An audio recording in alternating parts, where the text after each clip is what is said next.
Welcome to Mega Nine TV. నా పేరు రహీం. మాజీ మంత్రి విడుదల రజనీపై పోలీసులు వ్యవహరించిన తీరుపై గుంటూరు పార్లమెంటు పరిశీలకులు పోతిన వెంకట మహేష్ మండిపడ్డారు. తన కార్యాలయంలో మీడియాతో మాట్లాడారు. సోషల్ మీడియా ఇన్ఛార్జ్ శ్రీకాంత్ రెడ్డిని పోలీసులు అరెస్టు చేస్తున్నప్పుడు కేసు వివరాలు చెప్పాలని డిమాండ్ చేసిన మాజీ మంత్రి విడుదల రజనీపై పోలీసు అధికారులు వ్యవహరించిన తీరును ప్రతి ఒక్కరూ ఖండించాల్సిన అవసరం ఉందన్నారు. దేశంలో ప్రస్తుతం పాకిస్తాన్ యుద్ధం గురించి ప్రతి ఒక్కరూ ఆందోళన పడుతుంటే కూటమి ప్రభుత్వం మాత్రం వైసీపీ నేతల అరెస్టులతో ఆనందం పొందుతున్నారని అన్నారు. ప్రభుత్వ ఆదేశాలతో ఇష్టం వచ్చినట్లుగా వ్యవహరిస్తున్న ప్రతి ఒక్క అధికారి లెక్కలు తేల్చే రోజు దగ్గరలోనే ఉందన్నారు.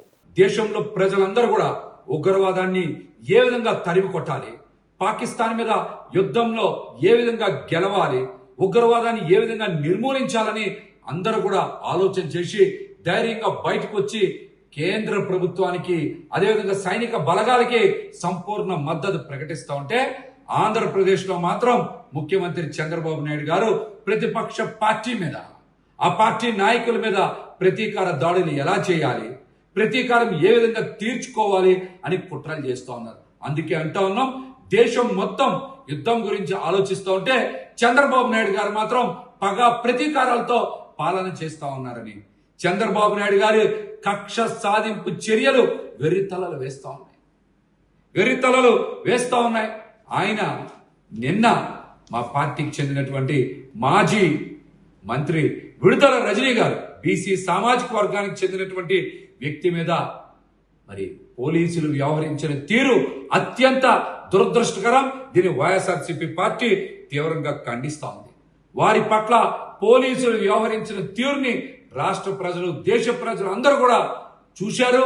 ముక్త కంఠంతో దీన్ని ఖండిస్తా ఉన్నారు. మాజీ మంత్రిని కూడా చూడకుండా, మహిళని కూడా చూడకుండా పోలీసులు ప్రదర్శించినటువంటి వైఖరిని వైఎస్ఆర్సీపీ పార్టీ తరఫున ఖండిస్తా ఉన్నాం. వారి తీరు అత్యంత అభ్యంతరకరం. మేము ఈ రోజున ఒకటే అడుగుతా ఉన్నాం, మాజీ మంత్రి గారి పిఏ రజనీ గారి పిఏ శ్రీకాంత్ని అసలు అక్రమంగా అరెస్టు చేసి తీసుకెళ్తా ఉంటే రజనీ గారు ప్రశ్నించకూడదా? ఏ కేసు కింద వారిని తీసుకెళ్తా ఉన్నారు, ఎందుకు తీసుకెళ్తా ఉన్నారు అని అడిగితే నేరమా? పోలీసుల్ని ప్రశ్నిస్తే మరి మహిళలను కూడా చూడకుండా తోసేసి దౌర్జన్యంగా అరెస్టు చేయాల్సినటువంటి అవసరం ఏమొచ్చింది? అసలు ఫిర్యాదు ఇచ్చిన అరగంటకే మాజీ మంత్రి విడుదల రజనీ గారి క్యాన్వాయ్ని అనుసరించాల్సినటువంటి అవసరం ఏమొచ్చింది? ఫిర్యాదు అందంగానే మీరు కనీసం విచారణ చేయకుండా, ఫిర్యాదులో ఏముందో చూడకుండా మీరు మాజీ మంత్రి గారి క్యాన్వాయ్ని అనుసరించడం కరెక్ట్ కాదు. చట్టానికి వ్యతిరేకం. ఎఫ్ఐఆర్ నమోదు చేయకుండానే, కనీసం అందులో ఉండేటువంటి అంశాలని మీరు అవగాహన చేసుకోకుండానే ఏ విధంగా అరెస్ట్ చేస్తారు?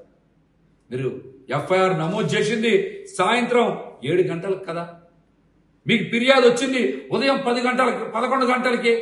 ఈ మధ్యలో చాలా వ్యత్యాసం ఉంది, 8 గంటల సమయం ఉంది. అయినా కూడా మీరు ఎఫ్ఐఆర్ నమోదు చేయకుండానే అత్యంత దౌర్జన్యంగా మరి కారులోకి దూరి అరెస్ట్ చేయాల్సినటువంటి అవసరం శ్రీకాంత్ ఏమొచ్చిందో పోలీస్ శాఖ ప్రజలకు సమాధానం చెప్పాలి. కనీసం ఆరోపణలో ప్రాథమిక వివరాలు ఉన్నాయా లేవా, చట్ట ప్రక్రియలో ఈ ఆరోపణలు నిలబడతాయా లేదా అనేటువంటి కనీస అవగాహన కూడా లేకుండా మీరు ఇంత దారుణంగా ప్రవర్తించడాన్ని ముక్త కంఠంతో వైఎస్ఆర్సీపీ కాదు రాష్ట్ర ప్రజలందరూ కూడా ఖండిస్తా ఉన్నారు. సోషల్ మీడియాలో ఏదో కొన్ని పోస్టులు పెడితే, ఏదైనా మాట్లాడితే ఎంత దారుణంగా ప్రవర్తిస్తారా?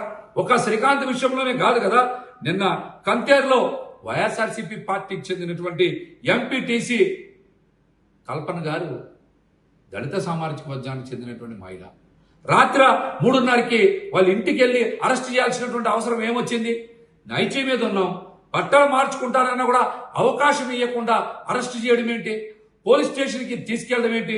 మీరు కూడా ఉదయం 6:30 అరెస్ట్ చేసినట్టు చూపించారు. మీరు రాత్రి 3ంటికి వెళ్ళి ఉదయం 6:30కి అరెస్ట్ చేసినట్టు చూపిస్తారా? ప్రజలు ఇవన్నీ కూడా గమనిస్తానే ఉన్నారు. మహిళల పట్ల ఇంత దురుసుగా, ఇంత దారుణంగా వ్యవహరిస్తున్నటువంటి కూటమి ప్రభుత్వ తీరుని రాష్ట్రంలో మహిళలందరూ కూడా ముక్త కంఠంతో ఖండించాలి. చంద్రబాబు చేస్తున్న మోసం తీరును సామాజిక మాధ్యమాల ద్వారా నిలదీస్తున్న ప్రతి ఒక్కరిని ఈ రోజున వ్యక్తిగతంగా హింసించేందుకే అధికారాన్ని అడ్డం పెట్టుకుంటున్నారన్న విషయాన్ని ప్రతి ఒక్కరు కూడా గమనించాలి. అలాగే సోషల్ యాక్టివిస్ట్ కర్రీ భాస్కర్ కావచ్చు, అదేవిధంగా వైఎస్ఆర్సీపీ యాక్టివిస్ట్ అయినటువంటి మహాలక్ష్మి గారు, ఆమె కుమారుడు చాలా మందిని అక్రమంగా అరెస్టులు చేస్తా ఉన్నారు. ఇది అంత మంచి పద్ధతి కాదని కూడా కూటమి ప్రభుత్వాన్ని హెచ్చరిస్తూ ఉన్నాం. పోలీస్ శాఖ కూడా చట్టానికి లోబడి పనిచేయాలి. 7 సంవత్సరాల లోపు శిక్ష పడే కేసులు అయితే మీరు తప్పనిసరిగా నోటీసులు ఇవ్వాలనుంది. సుప్రీంకోర్టు ఈ అంశాన్ని చెప్పింది. మీరు ఎందుకు ఆ అంశాలని మీరు అనుసరించట్లా?